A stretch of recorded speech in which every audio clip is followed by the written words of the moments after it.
Welcome dear rockers, कैसे हैं आप सभी। हर इंसान की कोई ना कोई इच्छा होती है। अगर मौका मिले तो हर कोई दुनिया जरूर घूमना चाहता है, एक अलग और मस्त लाइफ जीना चाहता है ना। पर ये वक्त ही ऐसा है कि ढेरों लोग अपने घरों में पड़े पड़े ही सब कुछ कर रहे हैं। नौकरी, शॉपिंग, मूवीज, यहाँ तक कि घर का खाना भी बैठे बैठे मंगवा लिया जाता है। ऐसी ही सिचुएशन में फंसी एक लड़की, उसके दिमाग में एक दिन जलती है ज्ञान की बत्ती और उसे लगता है कि उसको दुनिया घूमना है। पर वो कोई प्लान नहीं बनाती, ना ही कोई अरेंजमेंट्स करती है, बल्कि बस एक बैग में कुछ चीजें लेकर निकल पड़ती है बंजारों की तरह दुनिया घूमने। पर प्रॉब्लम यह है कि डिटेक्टिव समाज उसका पीछा कर रहा होता है। और क्यों, किस लिए, आइए मूवी शुरू करते हैं। तो मूवी की शुरुआत में एक लड़की को दिखाते हैं जिसके मुंह में खून ही खून होता है और वो बहुत ही टेंशन में है, कहीं जा रही है। उसके साथ क्या हुआ, उसके मुंह पे इतना खून क्यों लगा हुआ है, ये फिलहाल तो नहीं दिखाया जाता। पर वो सीधे अपने घर जाती है। घर लॉक्ड है और उसकी चाबी बाहर एक गमले के नीचे रखी होती है, जिससे उठाकर वो दरवाजा खोलती है। फिर सबसे पहले तो वो खून से लथपथ अपना मुंह साफ कर लेती है। फिर एक ज्वेल बॉक्स में रखे रिंग को देखती है, पर पता नहीं उसको देखकर उसका चेहरा मुरझा क्यों जाता है। एक्चुअली इस फोटो में जेसिका के साथ है उसका बॉयफ्रेंड, जिससे वो शादी करने वाली थी।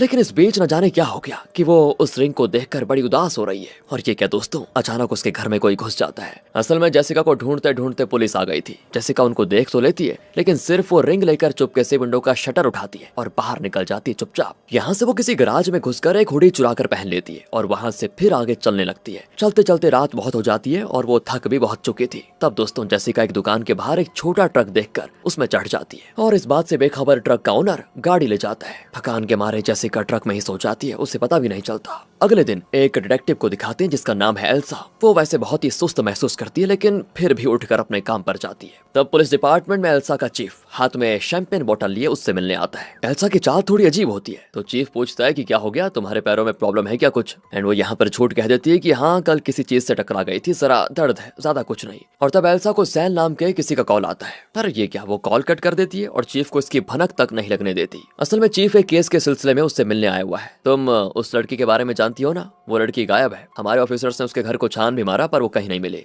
मतलब वो हमसे बचकर भाग गई है। अगर वो बॉर्डर क्रॉस करके चली गई तो बहुत बड़ी प्रॉब्लम हो जाएगी। हमें जल्द से जल्द उसको पकड़ना है, इस बात का ध्यान रखना। चीफ असल में जेसिका को ही पकड़ने की बात कर रहा है। दूसरी ओर जेसिका को दिखाते हैं जो ट्रक में छुपी हुई है। अब ट्रक एक जगह पर रुकता है और ट्रक का ओनर अपने घर चला जाता है। तभी जेसिका ट्रक से फूड आइटम्स, मैप और कुछ चीजें लेकर पास के जंगल के अंदर चली जाती है। जंगल बहुत ही घना होता है लेकिन खूबसूरत भी। उसकी खूबसूरती को निहारते हुए जेसिका आराम से खाती है और फिर अच्छे से उस मैप में अपना लोकेशन देखकर आराम से वहीं बैठी नदी में हाथ मुंह धो लेती है। फिर वो चलना शुरू करती है और रात होने तक चलती ही जाती है। तो जंगल में घर होता है, लेकिन उस घर के ओनर से छुपकर वो उनके फार्म में छुप जाती है। वहाँ पे वो अपने बॉयफ्रेंड का दिया हुआ रिंग देखकर सो जाती है। यहाँ दोस्तों पुलिस की टीम जेसिका को ट्रेस करने के लिए सारे सीसीटीवीज को चेक करती है और वो देख लेते हैं कि जेसिका एक ट्रक में चढ़ी थी। फिर वो उस ट्रक के ओनर की इन्फॉर्मेशन एल्सा को दे देते हैं, तो वो भी ओनर के घर के लिए निकल जाती है। और यहाँ जेसिका को दिखाते हैं तो वो जाग जाती है, लेकिन उसको भूख बहुत लगी होती है। तो वो फार्म हाउस से निकलकर उस घर में जाती है जहाँ वो ढेर सारा टिन फूड चुराने में लगी होती है। लेकिन तभी घर का ओनर आ जाता है। उसके हाथ में गन देखकर जेसिका डर के मारे सारा फूड वापस रख देती है। पर लगता है उस हाउस ओनर को जेसिका पर तरस आ गया था।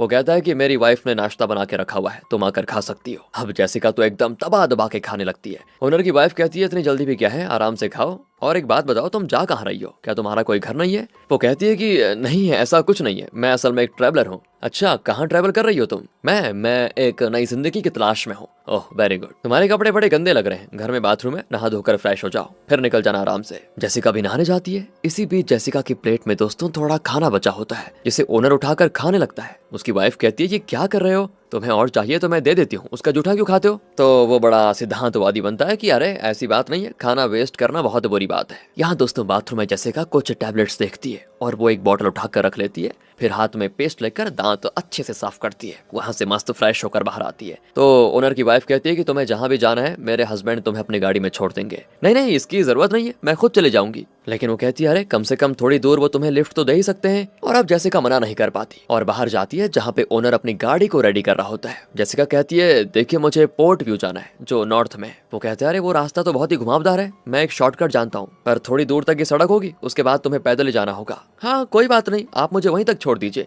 वहां से मैं पैदल चले जाऊंगी। वो भी जेसिका को ले आ जाता है दोस्तों और थोड़ी दूर पर एक जगह गाड़ी रोक देता है, क्योंकि इसके आगे गाड़ी जा नहीं पाएगी। जेसिका उतर जाती है तो वो कहता है कि पीछे एक बैग में थोड़ा फूड और तुम्हारे लिए कंबल टेबल वगैरह रखा हुआ है वो सब ले लो। जेसिका उसको थैंक करती है और पूछती भी है आप मेरे लिए इतना क्यों कर रहे हैं। वो बताता है कि बेटी हमारा घर जंगल के बीच में है, वहाँ कोई नहीं आता, हम दोनों अकेले ही रहते हैं। अचानक तुम आ गई तो हमें बड़ा अच्छा लगा, अगर कभी वक्त मिले तो वापस हमारे घर जरूर आ जाना। ये बताते हुए वो खांसने लगता है और जेसिका भी उससे विदा लेकर अपने रास्ते जाने लगती है। यहाँ से सीधे एल्सा को दिखाते हैं तो वो अपने वर्कआउट पे होती है और फिर अपना फोन चेक करते हुए चिल्लाने भी लग जाती है। अचानक एक जगह उसका पैर मुड़ जाता है और वो गिर पड़ती है नीचे, उसे चोट भी आती है। उसे सेल नाम के किसी का कॉल आया था, याद होगा आपको, और एल्सा ने उस समय कट कर दिया था। अब वो उसी सेल के साथ वीडियो कॉल करती है। असल में आपको बता देता हूँ मैं कि एल्सा को ALS नाम का एक न्यूरो डिजेनरेटिव डिजीज है और इस डिजीज में धीरे धीरे नर्व सेल्स कमजोर पड़ जाते हैं और आखिर में चलना फिरना और बोलना सब बंद हो जाता है और फिर क्या, पेशेंट की मृत्यु। वह डिजीज जो स्टीफन हॉकिंग्स को हुआ था और ये सेल दोस्तों एल्सा का डॉक्टर है। फिलहाल तो एल्सा की डिजीज स्टार्टिंग स्टेज में है, लेकिन उसने ये बात अपने डिपार्टमेंट को नहीं बताई वरना उसकी नौकरी चली जाएगी। इसलिए उस दिन जब चीफ ने पूछा था कि तुम्हारी चाल इतनी अजीब क्यों है, तो उसने झूठ कहा था कि वो किसी चीज से टकरा गई थी। यहाँ सेल ALS से पीड़ित एक और पेशेंट से एल्सा की बात भी करवाता है, जो कि एल्सा को मोटिवेट करती है कि सब ठीक हो जाएगा। फिर एल्सा जेसिका को ढूंढने का काम शुरू करती है। अब यहाँ पर चीफ के समझ में नहीं आता कि करे तो करे क्या करे, क्योंकि इन लोगों ने जिस ट्रक का पता लगाया था जेसिका तो उसमें से कब का बचकर निकल चुकी थी। तो एल्सा और चीफ डिस्कस करते हैं कि वो जरूर जंगल के अंदर गई होगी और जंगल के रास्ते से ही वो बॉर्डर के पार पहुंच गई होगी, और अगर उसने बॉर्डर क्रॉस कर दिया न सिर्फ उसे पकड़ना मुश्किल होगा बल्कि बहुत बड़ी मुसीबत खड़ी हो जाएगी। एंड ये लोग किस मुसीबत की बात कर रहे हैं ये तो आगे जाकर पता चलेगा दोस्तों, इसलिए ध्यान से बैठे रहिएगा। जेसिका को दिखाते हैं तो वो जंगल में आगे बढ़ रही होती है। अब एक जगह रुककर वो वहां पर आराम से खा लेती है क्योंकि पहले पेट बहुत जरूरी है। तभी उसके पास की एक बात उसे याद आती है। जेसिका और उसका बॉयफ्रेंड अक्सर जंगल में कैंपिंग करते थे। एक दिन वहां पर एक डॉग आया। जेसिका को डॉग बड़ा पसंद है तो वो उसके पास जाने लगी।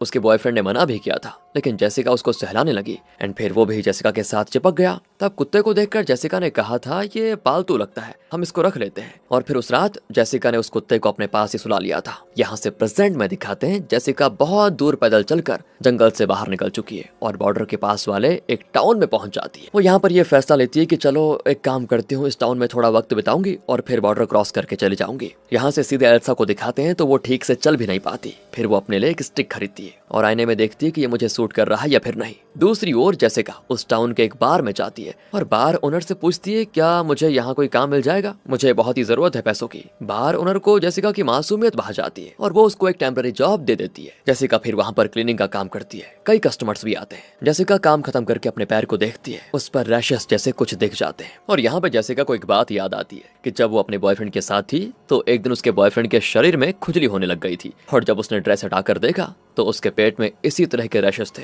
यहाँ चीफ एल्सा पर बहुत ही दबाव डालता है कि तुम्हारे पास सिर्फ 4 घंटे बचे हुए हैं उसे पकड़ने के लिए, उसके बाद जेसिका को पकड़ना नामुमकिन हो जाएगा। याद रखना इस बात का, क्योंकि वो बॉर्डर क्रॉस कर लेगी। बेचारी एल्सा ठीक से चल भी नहीं पाती, लेकिन वो ये बात चीफ को बता नहीं सकती क्योंकि उसकी नौकरी चली जाएगी। वो कहती है ठीक है मैं कोशिश तो कर रही हूँ सर, लेकिन मैं ये काम अकेले कैसे कर सकती हूँ, आप मेरी मदद के लिए एक टीम का इंतजाम कीजिए ना। पर चीफ कहता है कि अगर जेसिका को पता चल गया कि उसे तुम ढूंढ रही हो वो चौकन्नी हो जाएगी और हमारे हाथ कभी नहीं लगेगी, पर उससे बॉर्डर क्रॉस करने नहीं देना, समझ गई तुम, ये एक सीक्रेट मिशन है इसलिए मैं तुम्हें सौंप रहा हूँ। कहकर वो कॉल काट देता है। यहाँ कुछ ही देर में जेसिका और बार ओनर की अच्छी दोस्ती हो जाती है। वो जेसिका को एक ड्रिंक देती है और फिर जेसिका के जूठे ग्लास में खुद भी ड्रिंक करती है। जेसिका के हाथ में रिंग देखकर वो पूछती है क्या तुम्हारी शादी हो गई है। जेसिका कहती है नहीं, ये मेरे